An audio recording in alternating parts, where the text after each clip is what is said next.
नमस्कार। कल भाजपा की केंद्र सरकार ने सीए लागू करने का नोटिफिकेशन जारी किया है। 10 साल देश पे राज करने के बाद एन चुनाव के पहले इन लोगों को सीए की बात करनी पड़ रही है। अगर 10 साल में कुछ अच्छा काम कर लेते तो शायद आज सीए की जगह अपने कामों पे वोट मांग रहे होते। आज देश के सामने सबसे बड़ी समस्या महंगाई और बेरोजगारी की है। किसी को भी घर चलाना मुश्किल हो रहा है, इतनी ज़्यादा महंगाई हो गई है, कमर तोड़ महंगाई हो रही है। उधर हमारे युवा दर दर की ठोकरें खा रहे हैं रोजगार के लिए, उनके ऊपर डंडे लाठियां बरसाई जा रही हैं। ऐसे में सरकार बेरोजगारी और महंगाई का समाधान ढूंढने की बजाय सीए की बात कर रही है, तो ये बड़े दुख की बात है। ये सीए आखिर है क्या? बीजेपी की केंद्र सरकार का कहना है कि 3 देश, बांग्लादेश, पाकिस्तान और अफगानिस्तान, इन 3 देशों के अल्पसंख्यक जो हैं वो अगर भारत की नागरिकता लेना चाहें तो उन्हें भारत की नागरिकता दे दी जाएगी। इसका मतलब बड़ी संख्या में यहाँ से अल्पसंख्यकों को हमारे देश में लाया जाएगा, उनको रोज़गार दिए जाएंगे, उनके लिए घर बनाए जाएंगे, उनको यहाँ बसाया जाएगा। अजीब बात है ना। बीजेपी की केंद्र सरकार से हमारे बच्चों को रोजगार दिए नहीं जा रहे, पाकिस्तान से लोगों को लाके उनके बच्चों को रोजगार देना चाहते हैं। हमारे लोगों के पास तो घर नहीं है, भारत के तो ढेरों लोग बेघर हैं, लेकिन बीजेपी वाले पाकिस्तान से लोगों को लाके उन्हें भारत में बसाना चाहते हैं, उनको घर देना चाहते हैं।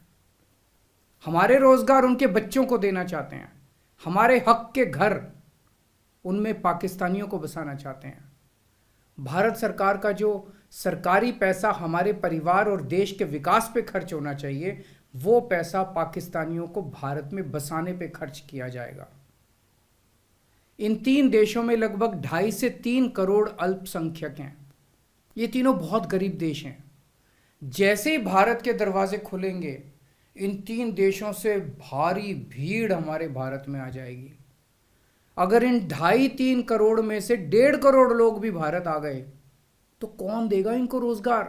कहाँ बसाओगे इनको? बीजेपी वाले अपने घर में बसाएंगे क्या इनको? इनके अपने घर में रखेंगे क्या इनको? बीजेपी वाले देंगे क्या इनको रोजगार? कौन देगा इनको रोजगार? तो प्रश्न उठता है कि बीजेपी ऐसा क्यों कर रही है। कई लोगों से मैंने बात की, कुछ लोगों का कहना है कि ये पूरा का पूरा खेल वोट बैंक बनाने की गंदी राजनीति है। इन तीनों देशों से 1.5-2 करोड़ लोगों को अगर भारत ले आया गया और उनको चुन चुन के इस तरह से देश के अलग अलग भागों में बसाया गया, जिससे जहां जहां बीजेपी के वोट कम हैं वहां झुग्गियां डाल के अगर इन लोगों को वहां बसाया गया तो वहां बीजेपी का एक पक्का वोट बैंक तैयार हो जाएगा, बीजेपी के वोट बढ़ जाएंगे। और आने वाले इस चुनाव में तो नहीं, आने वाले भविष्य के चुनाव में बीजेपी को इससे बहुत बड़ा चुनावी फायदा मिल सकता है, ऐसा कुछ लोगों का कहना है। मुझे नहीं पता ये सच है कि गलत, लेकिन सबसे बड़ा प्रश्न है कि बीजेपी ये क्यों कर रही है। एक तरफ बीजेपी की हरियाणा सरकार हरियाणा के बच्चों को रोजगार देने में असमर्थ है। रोजगार के लिए हरियाणा सरकार अपने बच्चों को इजराइल भेज रही है। इजराइल में हम सब जानते हैं कि युद्ध चल रहा है, हमारे बच्चों को युद्ध में धकेला जा रहा है। अपने बच्चों को तो रोजगार है नहीं और पाकिस्तानियों को भारत लाके उनके बच्चों को रोजगार देना चाहते हो। मेरी तो ये बात बिल्कुल समझ से परे है। बीजेपी वाले पूरी दुनिया से बिल्कुल उल्टा चल रहे हैं। पूरी दुनिया में कोई भी देश अपने पड़ोसी देशों के गरीबों को अपने घर नहीं लाना चाहता। पड़ोसी देशों के लोगों को अपने देश में आने से रोकने के लिए पूरी दुनिया में हर देश तरह तरह के कानून बनाता है, बॉर्डर पे दीवारें लगाता है, बॉर्डर पे बिजली की तारें लगाई जाती हैं ताकि पड़ोसी देश का कोई भी व्यक्ति हमारे देश के अंदर ना आ सके।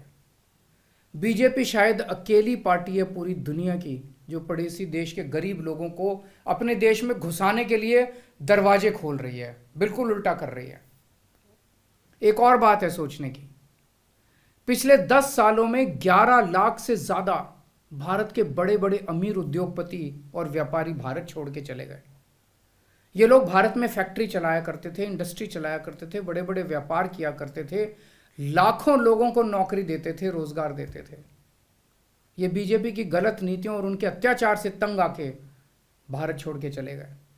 अगर बीजेपी को लाना ही है तो इन लोगों को वापस भारत लेके आओ ना, जो भारत छोड़ के चले गए। ये भारत आएंगे, इनके पास पैसा है, भारत में इन्वेस्ट करेंगे, नई नई फैक्ट्रियां खोलेंगे, नए नए व्यापार खोलेंगे, अपने बच्चों को रोजगार मिलेगा। ये क्या बदतमीजी है कि बांग्लादेश के, पाकिस्तान के और अफगानिस्तान के लोगों को हमारे देश में लाके बसाएंगे और उनको हमारे बच्चों के हक के रोजगार उनको देंगे। ये लोग कह रहे हैं कि 2014 के पहले आए हुए घुसपैठियों को इन नागरिकता दी जाएगी। ऐसा नहीं है, ये तो शुरुआत है।